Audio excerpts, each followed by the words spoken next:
Seigneur soit béni. Amen. Nous allons écouter la parole pendant au moins une trentaine de minutes. Et puis, on va prier. On va prier ce soir. Amen. Voilà. Je vais inviter le frère El Shaddai avec vos acclamations aussi pour l'encourager. Amen. Voilà. Que Dieu soit béni. Amen. Amen. Amen. Est-ce que nous pouvons encore acclamer très fort le roi des rois? Alléluia. Amen. Amen. Que Dieu soit béni. Amen. C'est un petit moment.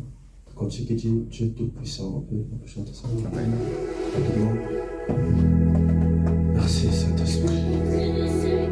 Dieu tout-puissant, mon cœur considère tout l'univers créé par son pouvoir, le ciel d'azur, les éclairs, le tonnerre, le clair matin, tous les ombres du soir. Dieu tout-puissant, Dieu tout-puissant, quand mon cœur considère tout l'univers créé par ton pouvoir, le ciel d'azur, les éclairs, le tonnerre, le clair matin, ou les ombres du soir, de tout mon être, de tout mon être, alors s'élève un chant, Dieu tout-puissant, que tu es grand, de tout mon être, alors s'élève un chant, Dieu tout-puissant, que tu es grand. Est-ce que nous pouvons encore acclamer très fort le roi des rois, le tout-puissant, le Dieu, l'éternel, que nous règne puissamment, autoritairement, le nom de nos vies, au nom de Jésus de Nazareth. Le Dieu la puissance incommensurable, le Dieu qui est inéluctable, le Dieu tout-puissant, le roi des rois, incomparable, El Shaddai, Adonai, sois béni, mon Dieu, mon roi, au nom puissant de Jésus de Nazareth. Que Dieu soit béni. Amen. Amen. Je voudrais remercier l'homme de Dieu et maman pour m'avoir cédé la chair. Que Dieu soit béni. Je vous remercie. Amen. Alors nous voulons prendre nos Bibles. On va se baser ce soir sur le Psaume 107. Nous allons voir ce que Dieu va nous dire ce soir par ce qu'il m'a révélé. Père Céleste, Père de gloire, je me tiens encore devant cette chair. Ce n'est pas moi, mais que ce soit toi, Yahweh. Je n'ai rien, je ne suis rien, je ne connais rien. Et je suis grâce ce soir d'être présent, mais qu'il te plaise encore de nous parler, de nous révéler, de nous conduire encore par ton Saint-Esprit, au nom puissant, précieux de Jésus de Nazareth. Conformément à la grâce que tu as donnée à ton serviteur, qui m'a permis, mon Dieu, mon raton de Père, de se tenir debout, qu'il te plaise encore de nous bénir puissamment ce soir, au nom puissant de Jésus de Nazareth. Que la gloire et la louange n'en viennent qu'à toi, au nom de Jésus-Christ de Nazareth. Psaume 107. Lorsque j'ai lu à lire ce psaume, j'ai remarqué trois aspects très importants dans ce psaume. Du premier verset jusqu'à la fin. Je vais demander qu'on puisse un peu m'aider à lire. Je pourrais diviser ça en trois parties. La première partie, nous allons lire du verset 1 au verset 16. Et vers la suite, on va comprendre qu'est-ce qu'il s'agit. Et au fur et à mesure, on va évoluer jusqu'à ce qu'on va terminer. On peut m'aider à lire? Je lis la parole de Dieu. Que Dieu soit béni. Louez l'Éternel, car il est bon, car sa miséricorde dure à toujours. Qu'ainsi disent les rachetés de l'Éternel, ceux qu'il a délivrés de la main de l'ennemi, et qu'il a rassemblés de tous les pays, de l'Orient, de l'Occident, du Nord et de la mer. Ils erraient dans le désert, ils marchaient dans la solitude, sans trouver une ville où ils puissent habiter. Ils souffraient de la faim et de la soif. Leur âme était languissante. Dans leur détresse, ils crièrent à l'Éternel et il les délivra de leurs angoisses. Il les conduisit par le droit chemin pour qu'ils arrivassent dans une ville habitable, qu'ils louent l'Éternel pour sa bonté et pour ses merveilles en faveur des fils de l'homme. Car il a satisfait l'âme altérée, il a comblé de bien l'âme affamée. Ceux qui avaient pour demeure les ténèbres et l'ombre de la mort, vivaient captifs dans la misère et dans les chaînes, parce qu'ils s'étaient révoltés contre les paroles de Dieu, parce qu'ils avaient méprisé le conseil du Très-Haut. Il humilia leur cœur par la souffrance. Ils succombèrent et personne ne les secourut. Dans leur détresse, ils crièrent à l'Éternel et il les délivra de leurs angoisses. Il les fit sortir des ténèbres et de l'ombre de la mort, et il rompit leurs liens. Qu'il loue l'Éternel pour sa bonté et pour ses merveilles en faveur des fils de l'homme. Amen. Amen. Amen. Amen. On peut s'arrêter là par la grâce de Dieu. Amen. Si je veux donner un thème à ce psalme, ou à ce qu'on vient de lire, ou à ce qu'on va écouter ce soir, je pourrais donner le nom, le thème de l'amour de Dieu. Ce psaume nous parle premièrement de l'amour de Dieu.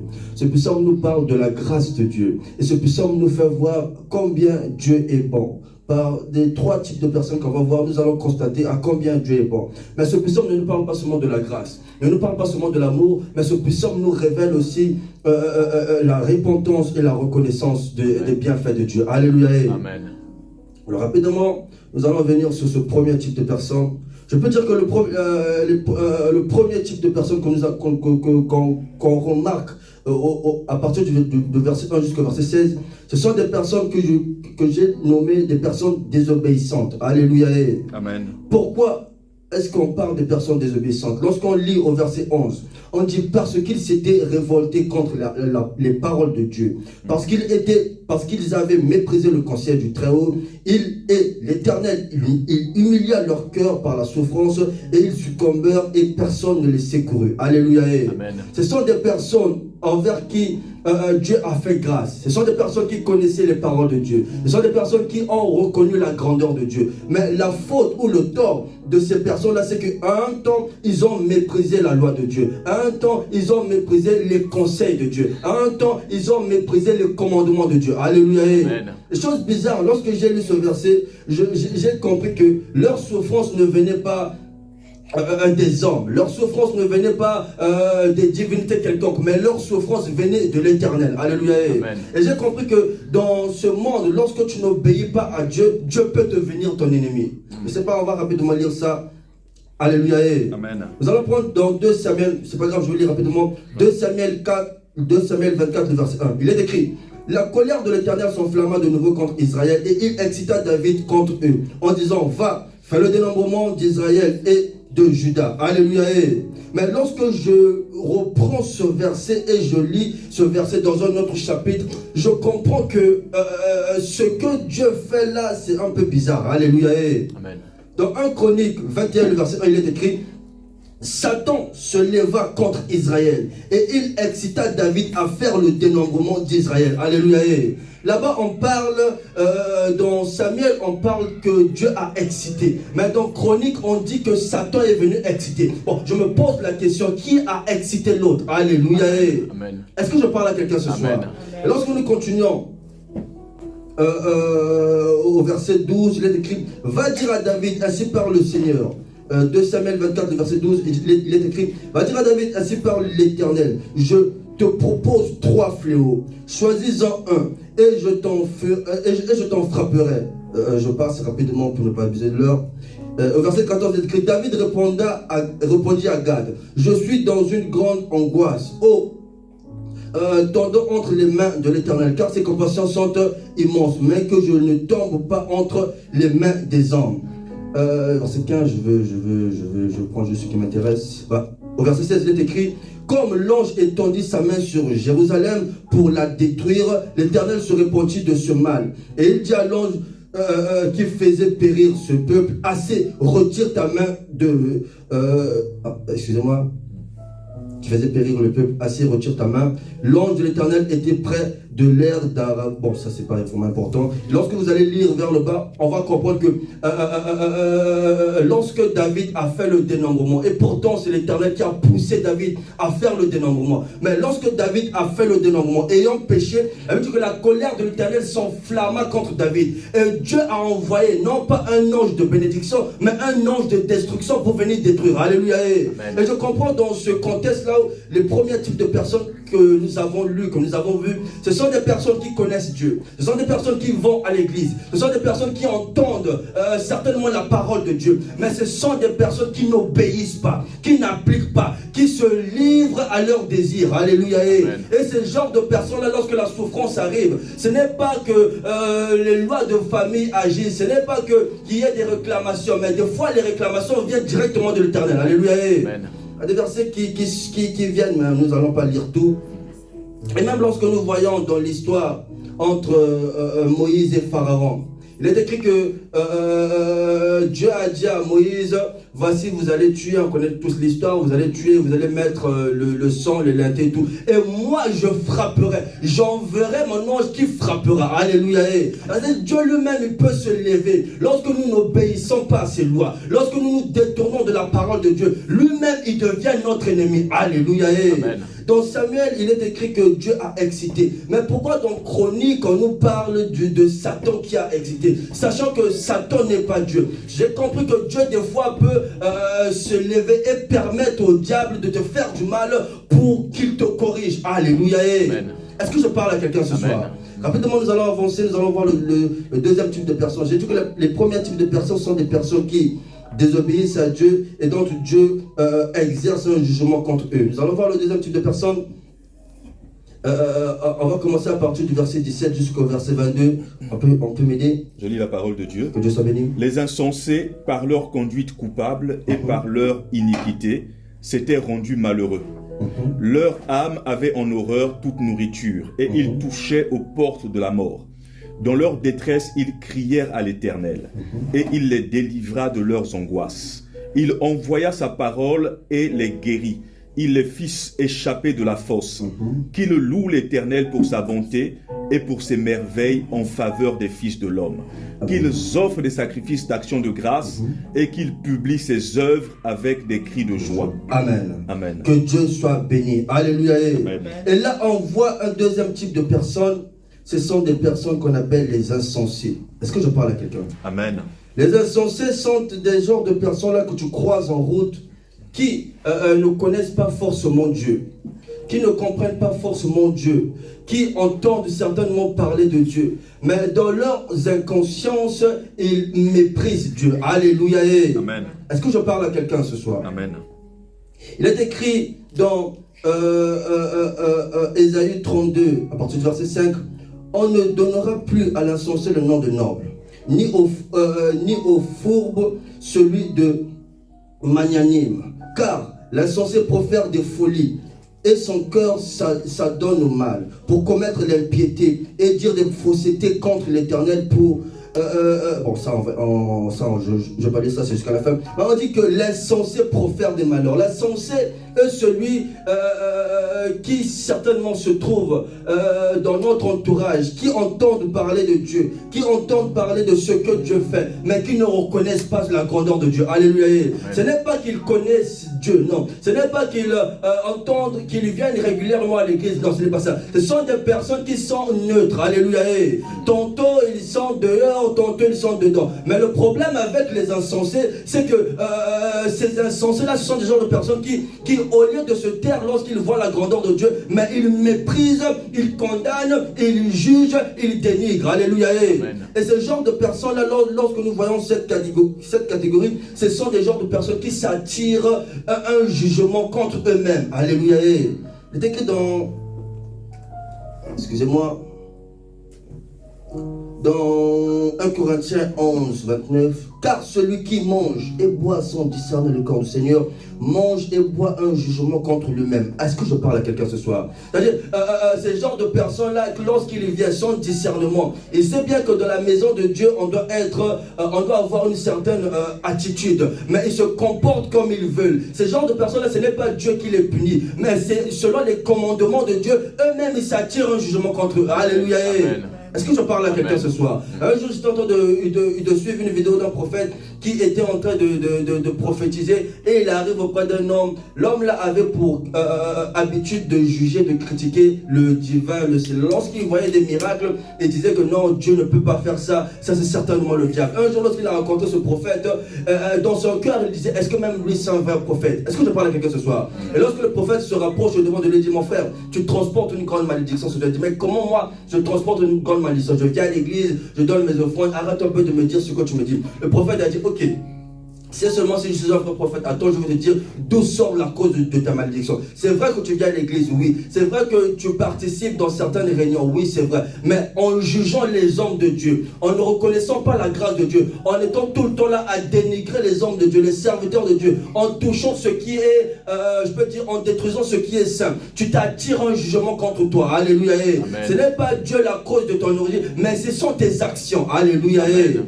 Les insensés sont des genres de personnes, lorsqu'ils viennent dans l'église, il n'est pas forcément obligé de croire, mais le fait d'ouvrir sa bouche, mais le fait de dénigrer, mais le fait de ne pas croire, mais le fait de tout le temps insulter, mais le fait d'aller à l'encontre de la parole de Dieu, et ce qui pousse à ces genres de personnes-là d'attirer un jugement contre eux. Alléluia. Amen. On va lire le troisième type de personnes. On va prendre à partir du verset 22 jusqu'au verset 32. Du verset 23 à partir du verset 32. Je lis la parole de Dieu. Que Dieu soit béni. Ceux qui étaient descendus sur la mer dans des navires et qui travaillaient sur les grandes eaux, ceux-là virent les œuvres de l'Éternel et ses merveilles au milieu de l'abîme. Il dit et il fit souffler la tempête qui souleva les flots de la mer. Ils montaient vers les cieux, ils descendaient dans l'abîme. Leur âme était perdue en face du danger. Saisis de vertige, ils chancelaient comme un homme ivre, et toute leur habileté était anéantie. Dans leur détresse, ils crièrent à l'Éternel, et il les délivra de leurs angoisses. Amen. Il arrêta la tempête, ramena le calme, et les ondes se turent. Ils se réjouirent de ce qu'elle s'était apaisée, et l'Éternel les conduisit au port désiré. Qu'ils louent l'Éternel pour sa bonté et pour ses merveilles en faveur des fils de l'homme. Qu'il l'exalte dans l'assemblée du peuple et qu'il le célèbre dans la réunion des anciens. Amen. Amen. Que Dieu soit béni. Et lorsque nous lisons ce type de personnes, ce sont des personnes que je peux dire que ce sont des personnes qui ont connu la grandeur de Dieu. Lorsque nous lisons dans le verset à partir du verset 21, il est écrit, ceux-là virent les œuvres de l'Éternel et ses merveilles au milieu de l'abîme. Alléluia. Amen. Je peux dire que ces genres de personnes, ce sont des personnes, lorsqu'ils voient la grandeur de Dieu, ils respectent le sacré, ils respectent le spirituel. Ils ne sont pas des personnes, lorsqu'ils viennent dans la maison de Dieu, cherchent à être raisonnables, cherchent à être certainement logiques. Ces personnes-là, la Bible décrit ces personnes-là comme des personnes obéissantes, je peux dire comme des personnes reconnaissantes. La Bible dit que c'était des personnes qui travaillaient, qui allaient vers la mer et tout, mais lorsqu'ils ont vu la grandeur de Dieu, lorsqu'ils ont vu les merveilles de Dieu, et lorsqu'ils ont reconnu que Dieu a fait ceci, a fait cela, dans leur détresse, lorsque les problèmes sont arrivés, ils ne sont pas tournés ou ils n'ont pas fixé leur regard vers les œuvres mortes, vers les hommes, mais ils se sont décidés à venir auprès de ce Dieu-là dont ils ont entendu parler, ce Dieu-là dont ils ont vu qu'il a fait des miracles et des prodiges. Ces personnes-là sont rapprochées auprès de Dieu, et ce Dieu-là les a gardés, ce Dieu-là les a délivrés, ce Dieu-là les a préservé. Alléluia. Amen. Ce sont des personnes, lorsqu'ils viennent de l'église, même il n'est pas forcément dit qu'il soit serviteur, qu'il soit, mais ce sont des personnes, en eux, ils ont une forme de crainte, en eux, ils ont une forme de respect, en eux, ils ont une forme de piété. Alléluia. Amen. Et ce genre de personnes-là, même s'ils se trouvent dans la détresse, même s'ils se trouvent dans les problèmes, sachons-le que Dieu se souvient toujours d'eux. Alléluia. Parce que dans leur détresse, ils ont invoqué à l'Éternel et automatiquement l'Éternel les a délivrés. Est-ce que je parle à quelqu'un ce soir? Amen. Ce n'est pas qu'ils ont eu à pécher, ce n'est pas qu'ils ont eu à commettre pour dire que non, cette malédiction revient de là, mais c'est juste dans les moments de faiblesse, c'est juste dans les parcours de la vie, non pas que leur problème venait de Dieu ou bien venait, non, c'est juste des circonstances, c'est juste des épreuves, mais dans leurs épreuves, ils n'ont ni péché, ils n'ont ni jugé, ils n'ont ni insulté, mais lorsqu'ils ont reconnu qu'ils étaient faibles, ils sont venus auprès de Dieu et Dieu les a fait grâce. Alléluia. Amen. Est-ce que je parle à quelqu'un ce soir? Amen. Il est écrit dans, excusez-moi, il est écrit dans, je retrouve ça rapidement.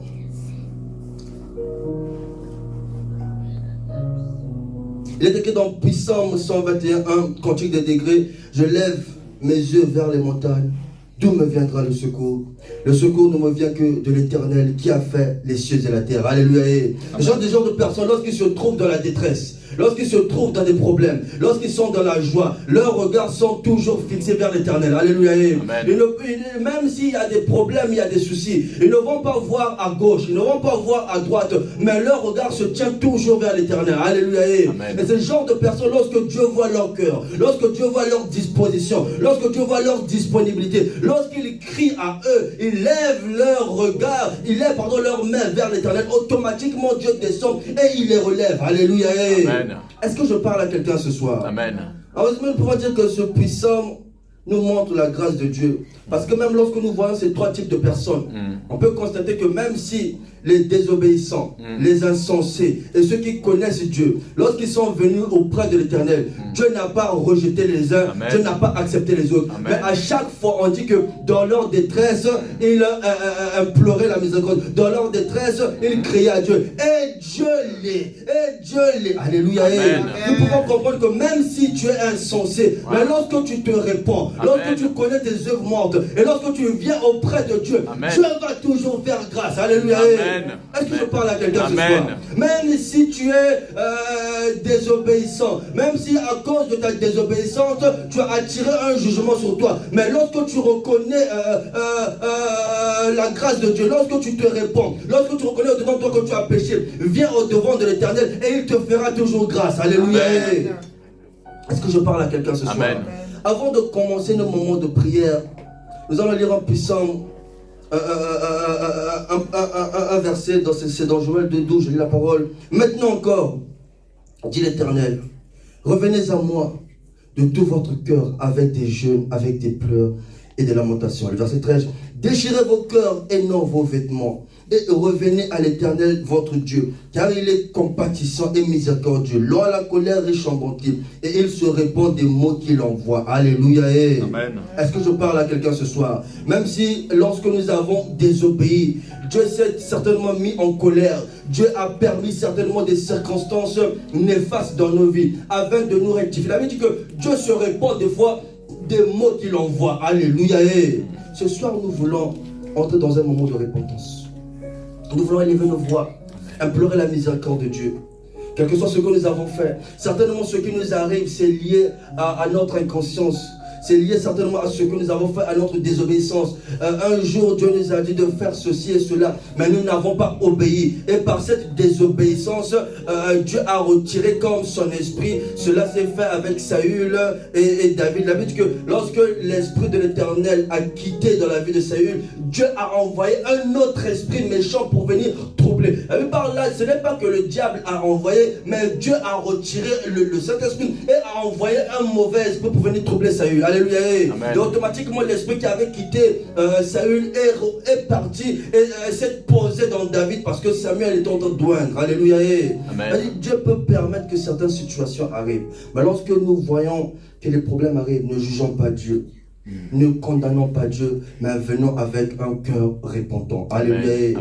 Ce soir, nous allons nous lever notre frère va nous emmener dans un cantique de repentance. Nous allons, avant de prier, avant de déclarer, nous allons implorer la miséricorde de Dieu pour nos vies, pour notre famille, pour la vie des membres du ministère. Que l'Éternel Dieu nous amis puisse encore user de sa compassion, puisse encore user réellement de sa miséricorde et puisse nous pardonner, quel que soit ce que nous avons fait. Si et seulement, peut-être que nous avons été désobéissants, peut-être que nous avons été insensés, nous n'avons pas pris au sérieux les paroles de Dieu. Peut-être que nous n'avons pas pris réellement au sérieux les commandements de Dieu. Et nous n'avons fait qu'à notre tête. Ce soir, qu'il nous pardonne. Ce soir, qu'il ait pitié de nous. Ce soir, qu'il ait compassion de nous.